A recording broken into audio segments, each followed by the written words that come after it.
in the 1980s, there was this bet between Julian Simon and Paul Ehrlich. If you remember, Paul Ehrlich had written this book in 1968 about the population bomb and said everything was going to blow up. And Julian Simon, this obscure economist, read the book and initially thought, well, you know, the theory seems reasonable, but he said, maybe I should look at the facts, the historical facts of what the relationship has been between population and resources. And as economists, we count things, but the price of things really contains much more information than the quantity of things.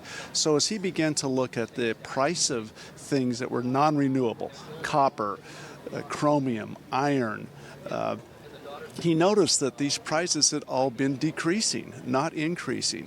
So with that data, he developed this theory about how things become more abundant. It's because we've been increasing knowledge at a much faster rate.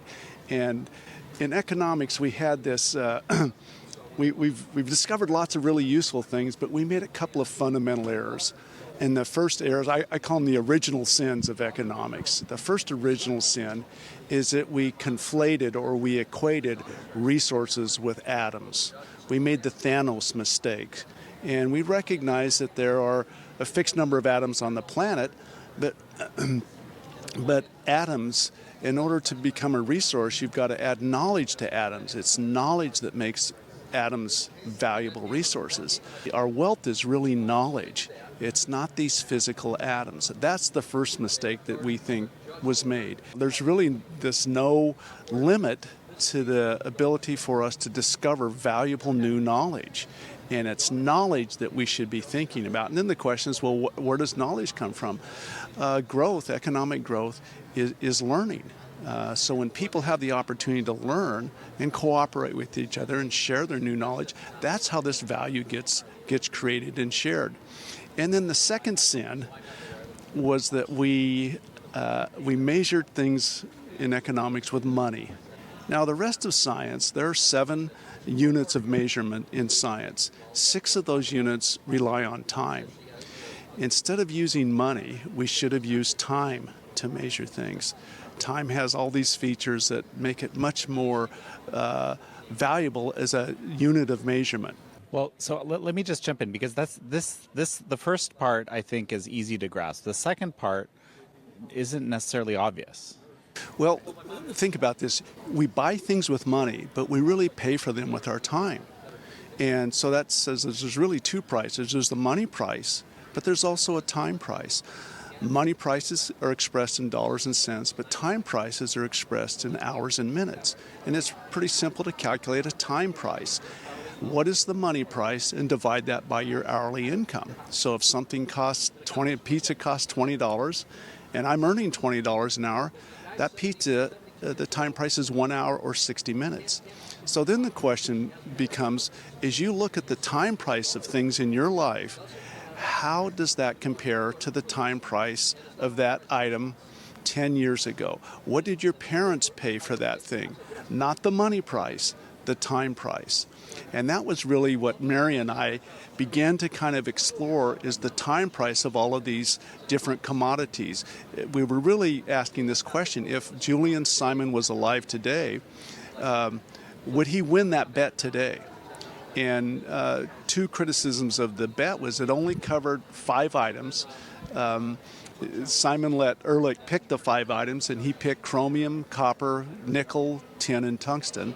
And the bet was over a 10-year period. It was from 1980 to 1990. And they put $1,000 on the table, and the loser was going to have to pay the winner the percentage change in the real inflation-adjusted prices. Well, in 1990, Paul Ehrlich writes a check to Julian Simon for $576.07. The real price of these 5 commodities had fallen by an average of 36%. Well, how could that have happened? That decade was the decade that had the largest increase of human beings on the planet. Over 850 million people were added to the planet. So you increase population, but this abundance of resources is increasing at a faster rate. How could that happen? Well, that's not necessarily obvious. I'm going to get you to jump in here, right? Because yes, the price went down, but that doesn't mean there's more actual resource.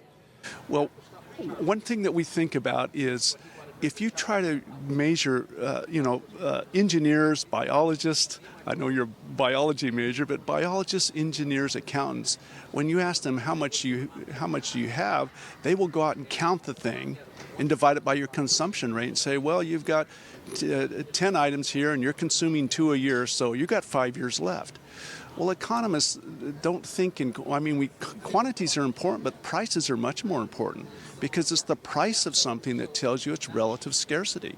It's the price that contains all that information from everybody who's buying and selling. This represents how scarce or how abundant this particular item is. So we look at prices. Prices have much more information, and consequently, they are a much better indicator of what people sense is happening to this flow of resources. It's not the stock that counts, it's the flow. How much can you produce tomorrow? It's not how much you have, it's how much you can create tomorrow, and that shows up in an economy in the form of prices. Okay. So we think in prices instead of quantities. That's the first step. And then the second step is, what price should you use? Should you use the money price? Well, time has a number of advantages over money. The first thing is that when you have an innovation, when you have new knowledge, it shows up both in the price, but it also shows up in people's hourly income. And so a time price is looking at both those numbers and looking at the relationship between those two numbers. When we get CPI numbers, the inflation rate's gone up, that tells you how much more expensive that item's become, but it doesn't tell you about affordability. You've got to ask this other fundamental economic question: compared to what? Well, the price went up 10%, but if your income went up 15%, it's actually the time price is going down. Your life is becoming more abundant because it takes you less time to devote to be able to have this thing. So scarcity is really about what we want.